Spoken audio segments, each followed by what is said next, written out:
Welcome to episode 18 in the Balance Podcast. My name is Tyler Valencia. I'm the president of KIPS and Time to Train Fitness, as well as your balance ambassador. We have a topic that hopefully provides some insight or even an idea to those listening to this podcast that work in the health and fitness industry, or maybe they work as a wellness coach or some type of health professional on a way to market themselves. I'm going to be talking about how to start a podcast. Now, you're listening to a podcast, and obviously there's some pieces to this, my setup, the way that I go about it, my outline, all that kind of stuff that will differ between who you are, what you're used to, what type of podcast you're going for. But really, this is for anybody, again, that wants to build some consistent content. And honestly, I believe it's a great way to bring what's the best word here? Bring a new wave, attracting feature to your business. And I'm going to get there in just a bit in terms of why is podcasting great. But there's one piece that I want to go over, and that is that podcasting can be great for you because it works on your public speaking skills. And now we actually had somebody on this podcast, Agnes, and I can link her episode in the comments, but she talked about that. This guest, she is, I believe, a non-native speaker of English, and she utilized a podcast to work on her communication skills. Now, no matter what part of the health and fitness spectrum that you work in, communication is key. That's one of the biggest pieces of this business: communicating, working with people, being able to connect with them through language. And it was great to hear that that's how she uses her podcast as a tool, not only just of the other reasons that I'm going to talk about in just a bit, but because of the improvements in her speech, her communication. And that's a fantastic tip for you. If you feel like public speaking, you're worried about it, if you are maybe thinking of ways to improve that, if you know that that can be a great segment, if you're looking at social media, you're looking at YouTube, you're looking at all these accounts out there, and you are comparing yourself. And I know that we say that you don't want to compare yourself. You don't want to look at others. You want to focus on yourself and think of ways to improve. This is one. This is a fantastic way to dip your toes into that world. There's nobody around me right now as I'm recording this episode. I'm essentially looking at a computer screen. I have my microphone in front of me, but there's nobody around. And you work on the way that you deliver things, the way that you prepare for them. And if you want to get in front of bigger crowds, you want to speak at conferences, you want to film content, these are all pieces that they intertwine. They really do help out in those areas. Especially think about it, if you want to teach group, you have to appear professional. Your language, the way that you communicate with them needs to improve. And what better way to do it talking about things that you enjoy, having guests on that maybe they share a common friendship or they share a common business relationship, and you can have them come onto your podcast and create content. Now, I'm going to segue now into that piece because I've kind of hinted at it right there. But another great reason to do podcasting is you bring credible professionals to your audience. Now, I actually had somebody on my other podcast with my company, KIPS, that she lives in the country of Jordan. And she was talking about this for her podcast, that she uses her podcast as a way to bring benefit to her clients. Now, she switched to remote instructing, so all her clients were online, and now she's switching to ways to bring them benefit. Now, think about this. If you have an online business or even in person, and now you want to bring guests to maybe talk about sleep, talk about nutrition, talk about lifestyle, and not necessarily be from the health and fitness industry or be from a related industry that can maybe just talk about it and provide some benefit. And it doesn't always have to be, oh, this is the exact thing I want you to talk about. People just like to listen sometimes, but that is one great way that you can bring people in that maybe you saw on social media. You can create that business relationship, talk with them and say, hey, I have this podcast. Here's what I'm looking to do with it. Would you be willing to come on? Cross promotion. People are always into that because it's a huge benefit. So I think that's a very strong reason to get into podcasting. And like I said, this doesn't have to just be for fitness. You could be a wellness coach and you want to bring someone to talk about sleep, talk about nutrition, talk about anything that you believe is going to benefit your clients. What a great tool right there. Now, the third thing that I want to mention here about why podcasting is great is because it helps you create consistent quality content. That is one of the biggest things that if you are running a business or you are trying to figure out your 7-day social media calendar, whether it's for Instagram, Facebook, Twitter, whatever platform you are trying to build on, content. And podcasting is a great way to do that, to create that consistency, to create weekly, bi-weekly, monthly content that comes out that you can create clips for. And I'm going to talk about those a little bit later on, that you can put out on these accounts that are new, that you can create different images for, and you can do cross posting. If you're having guests on, you can tag them. They'll probably want to reshare. And now you are organically widening your audience. What a fantastic way right there. So those are the three reasons that I really wanted to hit on for why podcasting is great. What I'm going to cover in this episode is audio, so microphones, podcasting platforms, recording the podcast, and promoting the podcast. Those 4 things right there that hopefully get you on your way. I'm going to talk about a couple companies. I can link them in the description, but I'm going to talk about them, why they're important, and hopefully help you that if you listen to this episode, you can essentially go click some of these things in the description and maybe get started, because it's really that easy these days. It really is that easy. You might see a ton of people with podcasts because it is. It's that easy. You just sit in front of your microphone, you chat, you talk, you sit in front of your camera, you chat, you talk, and you do some editing, hopefully, and boom, you put it up and people listen. Because you think about it, people are in their car, they're at work, they need something to listen to. Maybe they're cleaning their house, they're in their backyard, working out, whatever that might be. People listen to podcasts. It's a great, fantastic tool that way. So let's start with the first one here, audio, microphones. And I'm going to list 2 microphones that I would recommend. Both of them are ones that either I do own or that I plan on getting in the near future. And the first one is from a company called Blue. If you were to go to Amazon, and I can link the one that I exactly have. I've had mine for years, since I started my first company, Kips, and even before that, I had it. It was actually one of the first things that I purchased when I went off on my own to create education was this microphone, because I always wanted one. It's called the Blue Yeti, and now they make different variations of it. There's some that they sell that are as low as $60. The one that I have is around $120 new, but there's ones in between that you can also invest in.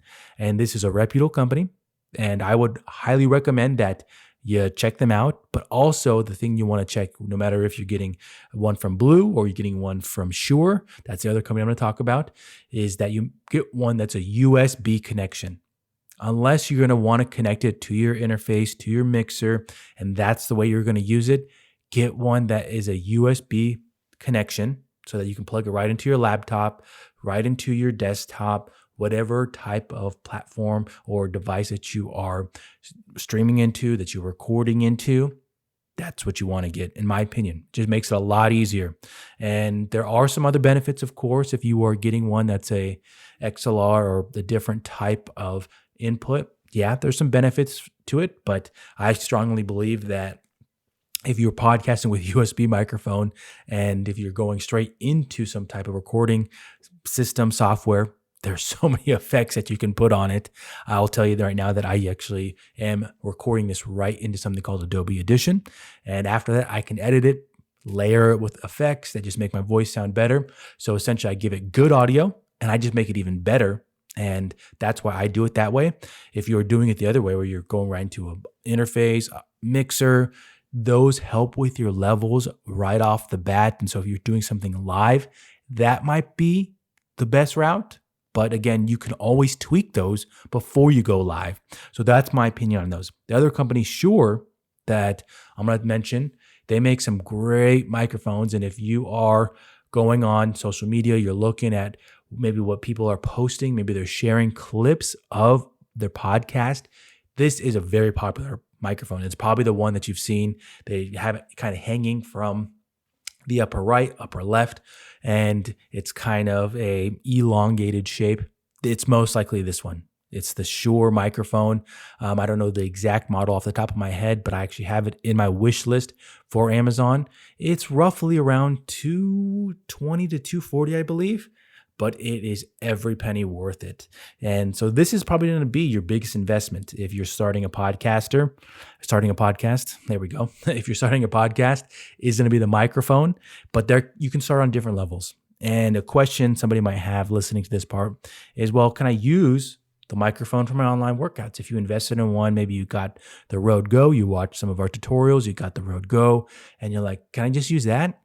Yeah, you could. It's not really meant for podcasting. There is content that I've actually made for this channel where I use my Rode Go, and I believe there's other content that I've made for this YouTube channel, the Balance one, that I use this microphone, and there's a noticeable difference just in the bass, the depth of it. It's a different thing. It's the right tool for the right job. So something to think about that is the right tool for the right job. You want to get a microphone that's meant for it. It's meant for podcasting. It's meant for recording your voice. And it's something that's going to just make you stand out in the podcasting world. Now let's kind of switch now to something that usually takes a little research in terms of how do you now get it out there? How do you recorded this content, you hopefully edited it, you clipped it, you put on some music, maybe you have some ads that you want to put on it. What do you do with it? How do you get it out there? That's a very popular question, but it's one that is much easier than you can imagine. There are so many out there. There's so many platforms out there, and I use one that's rather cheap. I use actually SoundCloud. You might be familiar with SoundCloud. You've heard about it before. I use SoundCloud because it's cheap. I can get there's a link that you need to utilize that you want to put it on Spotify, Apple Podcasts, Google Podcasts. If there is, I'm trying to think of the other one out there, the other big one, but there's a link that you need to grab that SoundCloud provides you, and you essentially go to these other platforms, those ones that I just mentioned, Spotify, Apple Podcasts. You go through the process of applying to have your podcast in there, and essentially you can update everything from SoundCloud. Very easy. So you can use SoundCloud as kind of your base to upload, edit, put your image, put your description, and then from there, SoundCloud sends it out to all those out there. Spotify, Apple Podcasts, and Google Podcasts, so that it's much easier. It's much easier that way. Now, there's other ones such as Podbean, Libsyn. Those are very popular, and it's essentially the same thing, but they provide analytics. They provide a way to upload your podcast. I can't speak from using them because I don't use them, but I know they're very popular. Once you get in the podcast realm, you hear these ones, you see people that hashtag it, or you see that people that they mention, these are ones that they utilize. Those are very popular ones. Again, Podbean, Libsyn, very popular for podcasting. So think as if these are the platforms that now get it out there. If you listen on Spotify, you listen on Apple Podcasts, these are the platforms that help you get it out there. Okay, so they don't essentially make it so you can't just record into, say, Spotify. There has to be a way to get it into there. These are those. Now let's move on to recording the podcast. And I mentioned before that I do mine right into a audio software. This is one way of doing it because I'm familiar with these. I invest in this software. There's a monthly subscription that I pay for. And so that's why I do it, because I have it. Not everybody has this one. You might hear people talk about the Adobe Creative Suite. That's what I have. That's why I utilize it that way. But if you are looking for ways to record the podcast, I'm going to outline two here. Now, the first one, and these are ones that are popular, and you might actually already have a subscription for this one, is Zoom. You might already have a subscription to Zoom, and now you can record into it if you are maybe getting a guest on. And what I would recommend if you were to record with Zoom, you're going to have guests on, is in the settings for Zoom, you want to go in there and you want to select that it records the audio of both guests, of all the guests, separately. You want to do that because if you're going to edit it, and hopefully you do, that you can edit each of them separately. Now, that is part of my process. Well, if I do record a podcast, that I have that setting already selected in Zoom. And so that when I download these audio files, I throw it into my editing software and I can edit them separately so that think about it, not everybody has the same levels. They don't have the same voice. So you can edit them separately. And then you can also bring them up to, we'll call them podcasting levels. There's levels that podcast requests that they want them to be at this for loudness preferences, so that if you're listening in your car, you're listening on headphones, they sound the same. So that's why I recommend you check the settings, but also do it so that you can record them on separate files. Now, the second one that's actually meant for podcasting, I've used it before. I used it in the past. It was called Zencastr. And now they've definitely evolved since when I used them. I used them rather in their newish stage. Again, it's called Zencastr. And essentially, I would set the podcast up. Then I would send out the link to the guest and they would join it. And there would be a similar process where they have to make sure they select the right settings. But some of the cool things that when I used it was that there were sound effects that you could press, like you've listened to a podcast, they got the horn and they have other little buttons you can press in it. But I believe now, and don't quote me on this, but I believe that they've evolved into now having it so that you can have video, and I believe that you can edit it as well. So very robust in terms of what they've added to it, and there is a fee to that one. Other ones that I've heard of that I've seen ads for that look very useful, some of them I've actually watched videos for, are Riverside.fm and Anchor. So these are two that I have not used, but I've heard favorable things about them. They obviously have some money behind them that they can do paid advertising, and they can create professional ads for them. I don't use them, but I've heard favorable things about them. And these are the things to record them into. These are things that you might already have, like Zoom, and you can just use it for a different way. You can use it to record your podcast with your guest, and then you now edit it. You put it into the platform that we mentioned before, SoundCloud, Podbean, Libsyn, and boom, it's out there. Pretty easy, huh? Now let's get to the last piece that I'm going to talk about, and that's promoting the podcast. If you are a fan of this podcast, if you are maybe coming to it because you saw a clip on Instagram, Facebook, you probably saw a clip with a little wavelength on it, a progress bar, an image, and those I actually make in something called Headliner. And you can use Headliner for different ways. It's meant for podcasting clips, but that's where I make those. And again, there'll be a link in the description. It is an affiliate link, so if you do go through a trial, it's greatly appreciated if you click on it. But Headliner has become a very useful tool for me with the podcast, this podcast, my other podcast with Kips, that it creates a very simple way for me to advertise. I find the clip length, the exact clip segment that I want to utilize in it, and I usually go to the platform, SoundCloud. I find that exact clip length, what's the timestamp in, out. I take that to Headliner, type that in, and then once I've uploaded the audio file, put the image on it, and basically they put it together for you, and I export it. And there's much more that you could do with it. You could put text on it if you want to put subtitles on it. You can change the colors. You can reshape the image. Variety of things that you could do with it. And I know that I don't even use it to its full potential. I just want to use it for those short podcast clips, but it makes it very easy. It looks professional. So again, it looks great, looks professional, and it makes it very simple for you to do that. And so that's promoting the podcast, your podcast. So this has kind of been a quickish and hopefully eye-opening way for you to think about it. If you want to start a podcast, hopefully you're listening like, wow, that was much easier than I thought. You're probably thinking, that's it in this episode. But yeah, it's really that easy. It's not that hard to start a podcast. It's not that difficult that maybe you thought. The one tip that I kind of want to leave you with is prep. Prep for it. Do everything you can before. Of course, you want elements of live, that realness to it, that when you're asking questions to a guest, you don't want them reading word for word what they prepared themselves for it. You want to have that element of real to it, but prep. And what I do is I usually make an outline. There's the outline that I have for this episode. It's right next to me. I basically went one by one through it, and I didn't really put out any type of text in terms of what I'm going to say. Have I done that in the past with other podcasts? Yep. Maybe it's a topic that I'm not as familiar with.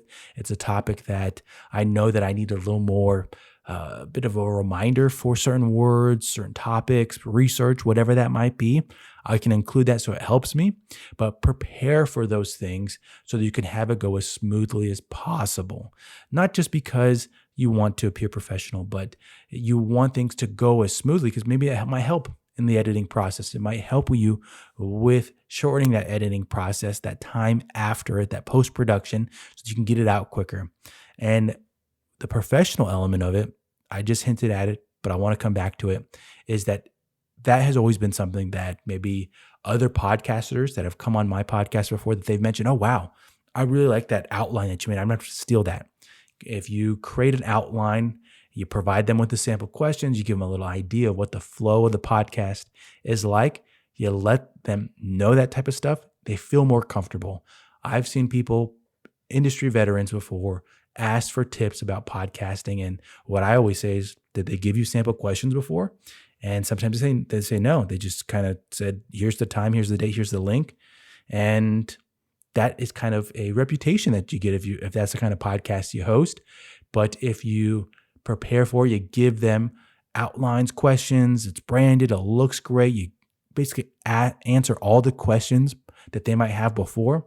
They'll remember those things. They'll take it away, and they'll know that you're a professional business. That's been it in this episode of the Balance Podcast, talking about how to start a podcast.